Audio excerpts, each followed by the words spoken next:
This council refused to allow Springfield to be overdeveloped. Following appeal, outline permission was granted on the condition that the whole scheme was reduced to 839 units. That level has already been reached, and now Barratt wants more units than the planning inspectorate rejected. This application is 5 times larger than the outline permission for these plots, and it's 2 stories higher than the neighbouring buildings. It's developer greed with an NHS sticker slapped on top.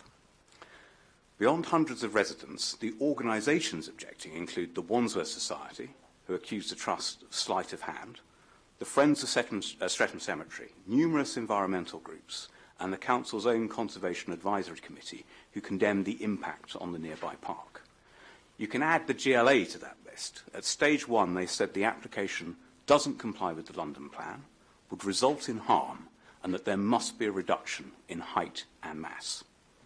The fact is that NHS capital funding is no excuse for overdevelopment. The Trust was already getting more out of Springfield than it could reasonably expect. Tonight's recommendation, therefore, to approve, points instead to the affordable housing. Now, the shared ownership units are unaffordable to the people this administration claims to support, which leaves just 95 social rent units, 21% of the total, which are offset by the loss of 37 units of staff accommodation.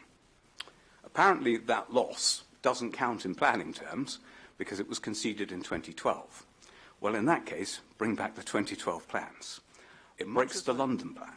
It breaks our local plan. It builds on municipal open land, which requires some fairly adventurous arguments about curtilage to be legal at all. It's completely inappropriate. And I don't even have time to talk about the access and transport issues associated. The developer's own expert said that plans along these lines would, and I quote, result in insurmountable harm to the landscape and the site's heritage assets. There's a reason this application has taken 15 months to get to this committee. You now have a choice. You can uphold past decisions and maintain the integrity of our planning system, or you can let developers get away with cynically pushing schemes to the limit and then coming back for more.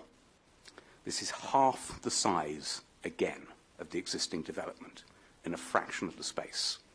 Our residents deserve better. Our listed buildings deserve better. Our parks and open spaces deserve better. Greed with an NHS sticker is still greed. Please reject this scheme and tell Barratt to do better. Thank you. A few moments later. Sorry for creating confusion. Just on the point about the quality of metropolitan open land and the quality of greenbelt, which we hear much about, where people say, oh, there's a part of the greenbelt that's got a garage on it and metropolitan open land that's been built on before and it's not of the highest quality. Actually, sometimes just because it's been left, even if it's apparently not of the highest quality, it can be particularly valuable because it's been untouched and is in a corner and has had nothing done to it in terms of the use by nature of that particular area, which was the point that Councillor Govinda was alluding to in terms of biodiversity. So, I mean, I do have some issues with the idea of building on any metropolitan open land, or indeed felling 50 trees, even if the application is then talking about restoring them.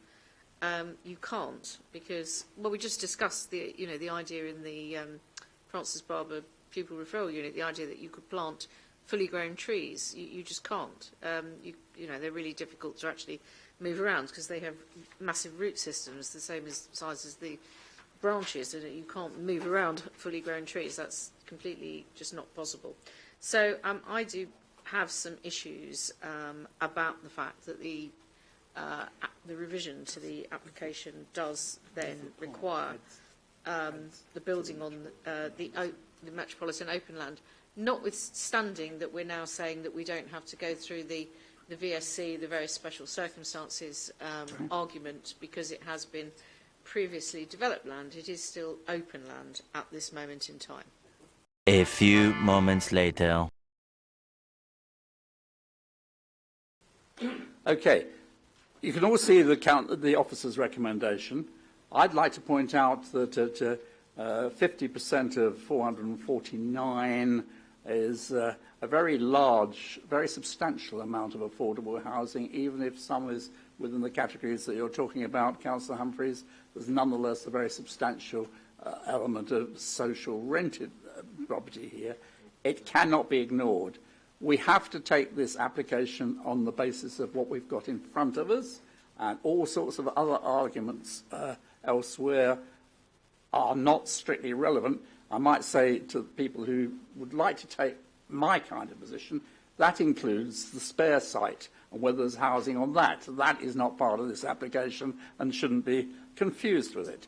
But nonetheless, there's a considerable increase in affordability of affordable housing. There's the question of metropolitan open land. We had a good discussion on that, and some of us clearly maintain that that is a strict bar.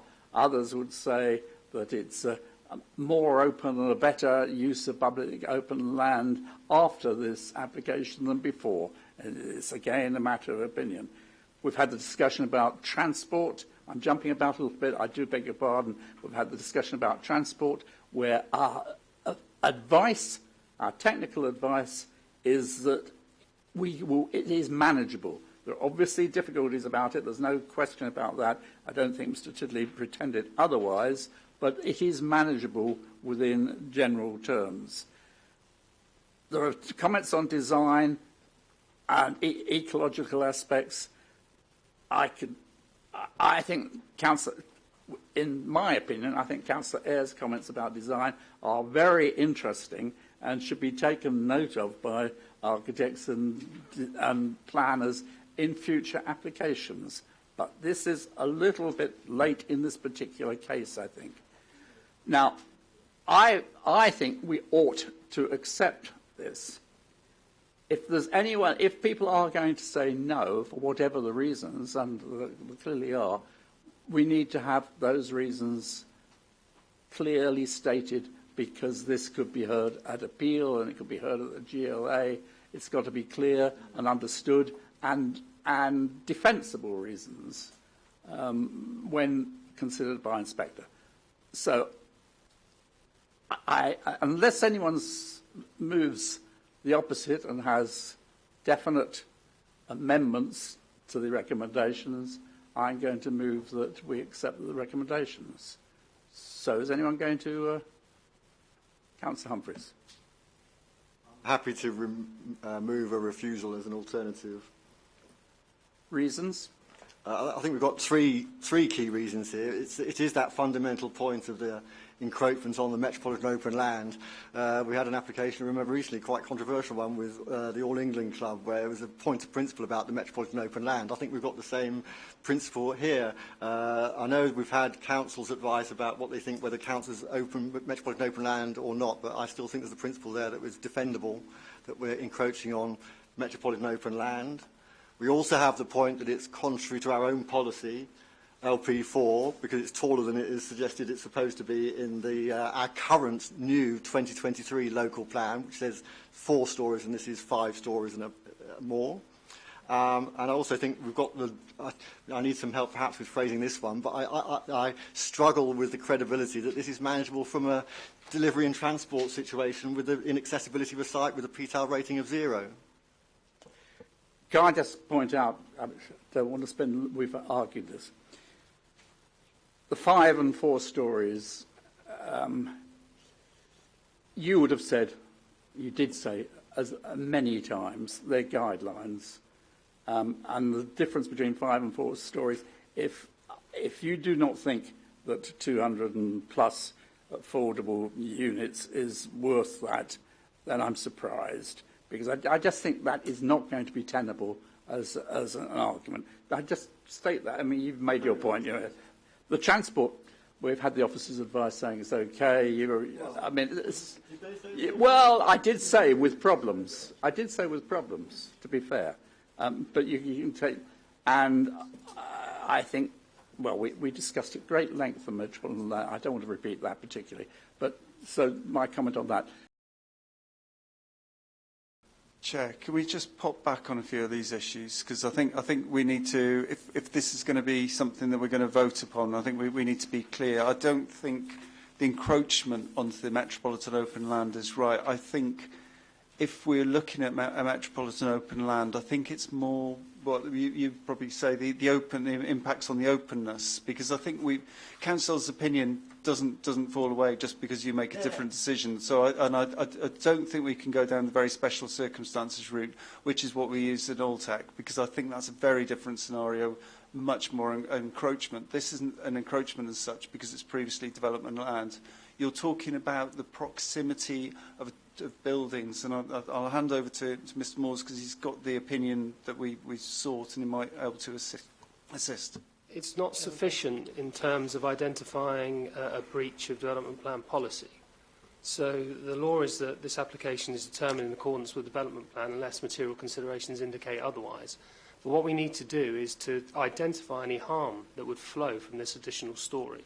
And you've heard from Mr. Corder to say that he wouldn't think that there's any impact on heritage assets or the openness. So I'm struggling to understand what that harm by virtue of an additional story on 2 blocks would cause. Thank you. Now, with respect, Mr. Moores, I mean, I think you may not like it, but that's the amendment as is put. Chairman, I'm not a member charged of making the decision. No. I'm just trying to make sure that members understand what they're voting on. Okay. And so far as concerns I have about that, firstly, because it's considered to be previously developed land, there's no need for the very special circumstances argument for that particular element to be overcome. And secondly, this is a standalone application that has to be considered on its merits. We're not looking at amalgamating what was granted on appeal in 2012 with this application. So I don't think members should be looking at it that way. It's an application that provides a policy-level compliant offer of affordable housing with a better unit mix in terms of tenure mix, social rent to intermediate than our current policy requires. So I don't think we need to try and make weight with other arguments that I think we would have a lot of difficulty in justifying an appeal. I think we're going around in circles. We don't need VSC on this because it's previously developed land. And you've got a policy compliance scheme in itself of 50% affordable housing. I know that there's aspirations to look at a change of mix, but that's not part of the local plan as adopted, and it's a very early stage of it emerging. So what we're trying to do here is have a defensible reason for refusal.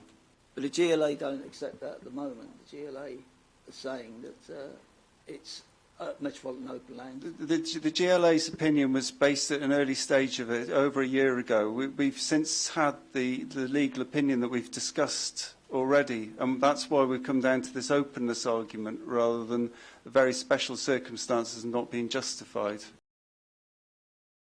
Okay. I'm being as democratic as I can, and that's at a price, I can assure you. Right, those in favour of the amendment as moved by Councillor Govindia. 1, 2, 3, 4, 5, 6. Those against? 1, 2, 3, 4. Okay, that's been. Therefore, the application has been refused, which I'm sure people in the public gallery will be really interested in. If you followed it all, it's been turned down and refused, and we move on.